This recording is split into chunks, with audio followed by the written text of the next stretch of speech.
Welcome to the series of video conversations with our champions.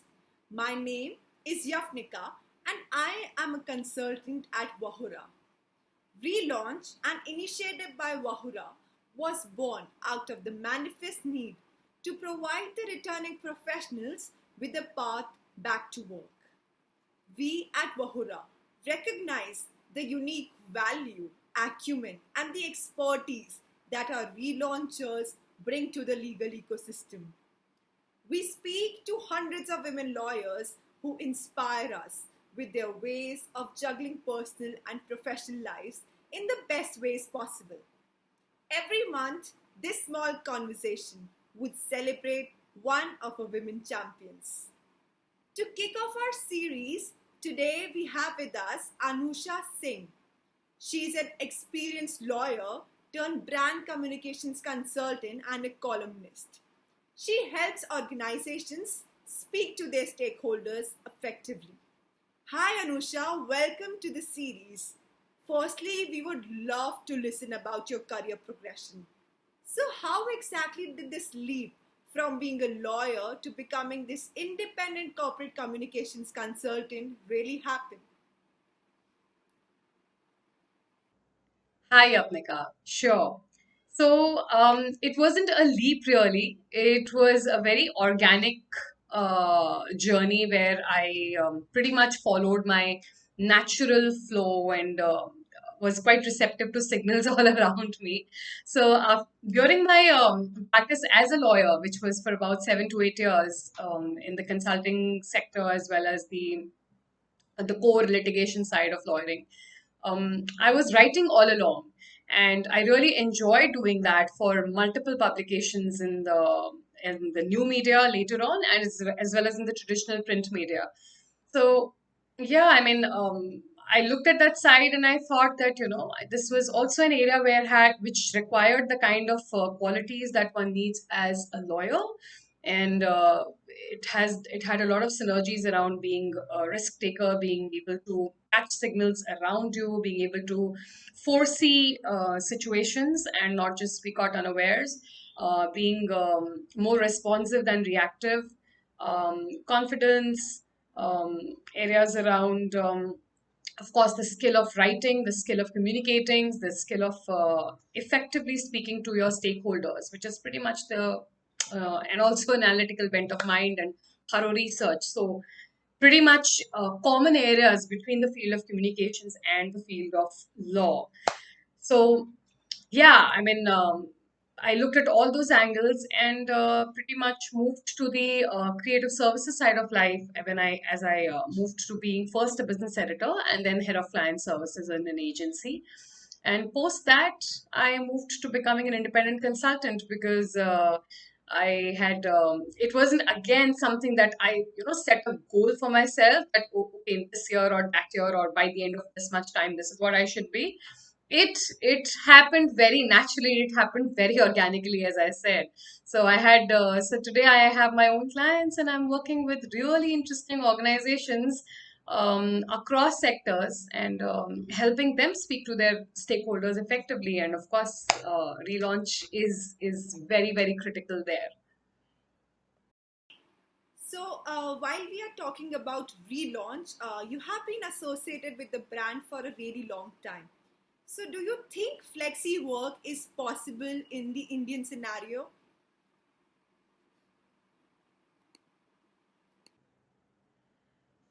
Yes, yes, and yes. Flexi work is not just possible, but extremely important and productive way of working in any scenario, not just Indian scenario.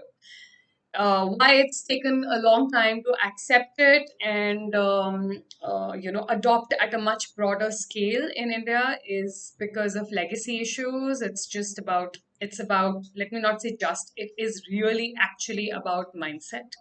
It's about the whole culture of hierarchies and ma'am and sir and top down driven, and I know better because I have certain number of years of experience or age. Oh, and all of those, I mean, I'm really glad that we are talking about it now and the awareness has risen to a different level. Also, I think the virus has done wonders for shattering the mindsets and really showing to people that, your long held beliefs were unnecessary and sometimes not even good for the business. So, yes, it's possible because I mean, let's look at hero examples of organizations that are working agile, that are allowing flexibility. Um, I think those stories, the more they come out, the more the possibility quotient of it will rise. Um, uh, Forget about me as a personal example. Look at how Wahura works. Look at how the whole model, the whole thinking of relaunch and women coming to the workforce, women coming back to the workforce, second career, third career, doesn't matter. I mean, it's really critical to be able to function how and function the way you can bring out your best to your job. And so it's just about opening your mind to the how of things and really accepting, not just understanding, but accepting that the how can be different for different people. Why? Because different people have different strengths and weaknesses. Different people come from different environments. Different people have different commitments and responsibilities. So you cannot uh, bracket all of that and put it in a separate room and compartmentalize and lock it there and, extract the person's talents, so to say, which you feel are relevant for the job, and expect that to, function lock, stock, and barrel, clean slate, without being affected by that other aspect of the person's life, personal, which definitely merges into the professional. So it's the flexibility and working with agility is wonderful in any scenario, in any context. And I'm sure India has the capability, Indian leaders and organizations have the capability to do it, to function that way. It's just about the will. If the will is there, it'll work out because people left to their own accord are better workers, are much better thinkers, are and hence are more productive when you repose that trust and confidence in them, and begin with the whole outlook and approach of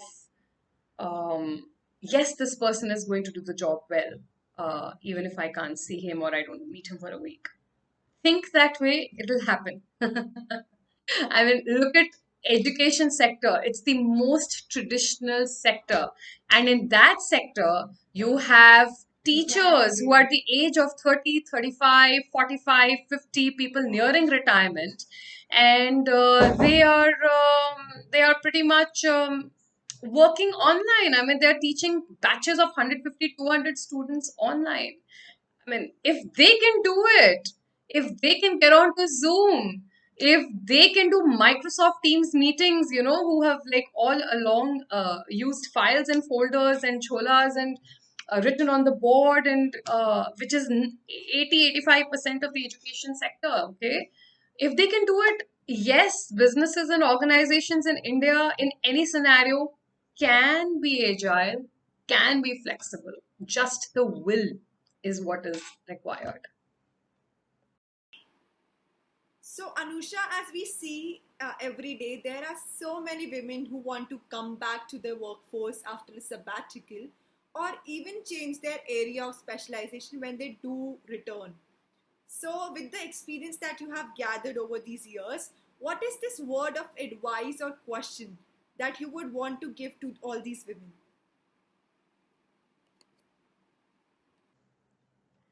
For women who want to come back to the workforce, I have one thing to say. Please don't put yourself on the back foot in your own eyes. Okay? Most of the time, people, your recruiters at the other end, your organizations that you are, hoping to get back to, whether it was the previous employer or a new employer, even if you're looking at a shift to a different field and hence a completely different sector and different culture and camaraderie there, whatever the case may be, how much ever longer your sabbatical is, whether it was 6 months or 1 year or 5 years or a decade, doesn't matter.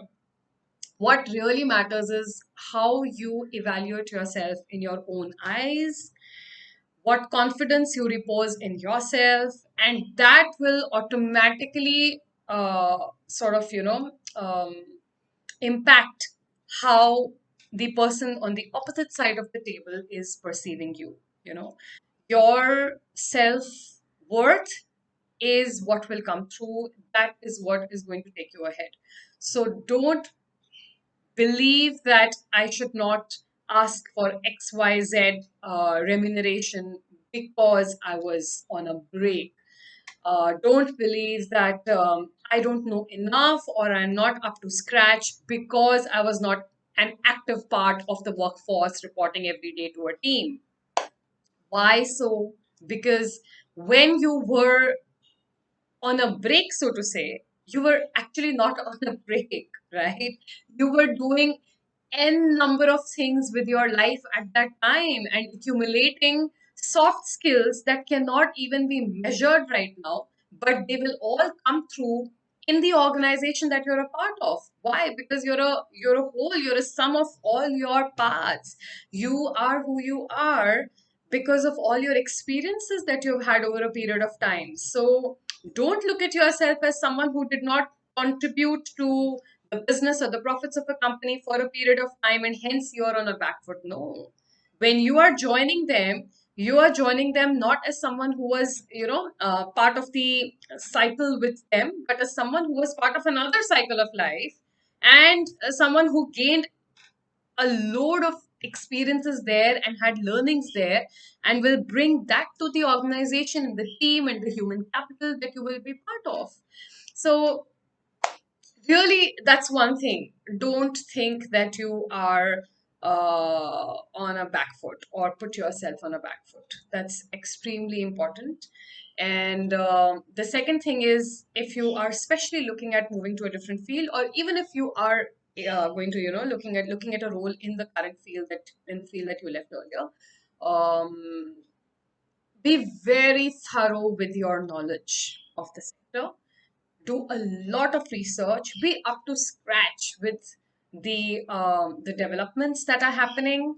Um, that's what a professional is. So be professional about your work.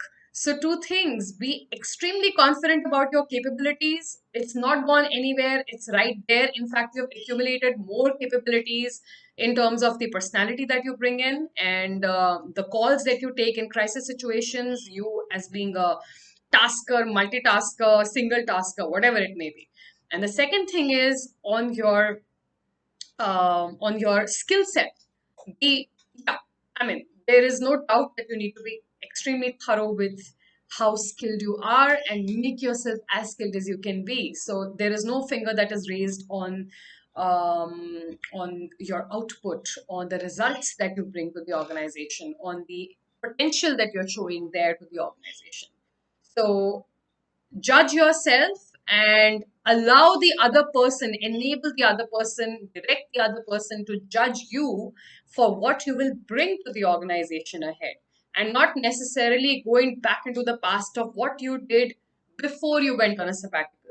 I given myself a year to write a book before I went wholeheartedly into independent consulting. I don't say I took a break. That's not a break. Even though I was sitting in the mountains of Sikkim or on, the beach or or on in Oroville in Pondicherry and writing, I was slogging. I was working. That's what I decided for myself. So I didn't take a break of a year or a break of 8 months. No, I worked on a different field, on, satisfying and creatively fulfilling a different part of my personality. And man, the kind of lessons I learned during that time, I could never have by working 9 to 9 in an organization. So that's what I'm bringing now as an independent consultant too to my role and position now. So yes, that's my word of advice and word of caution really is be wary of your internal imposter. Be confident. You are who you are, and you're going to bring a large number of assets to whatever organization you plan to go into. So good luck. Come back. Please, please, please come back to the workforce. You already are a part of the workforce. It's just you're going to sign the contract and get that stamp and seal.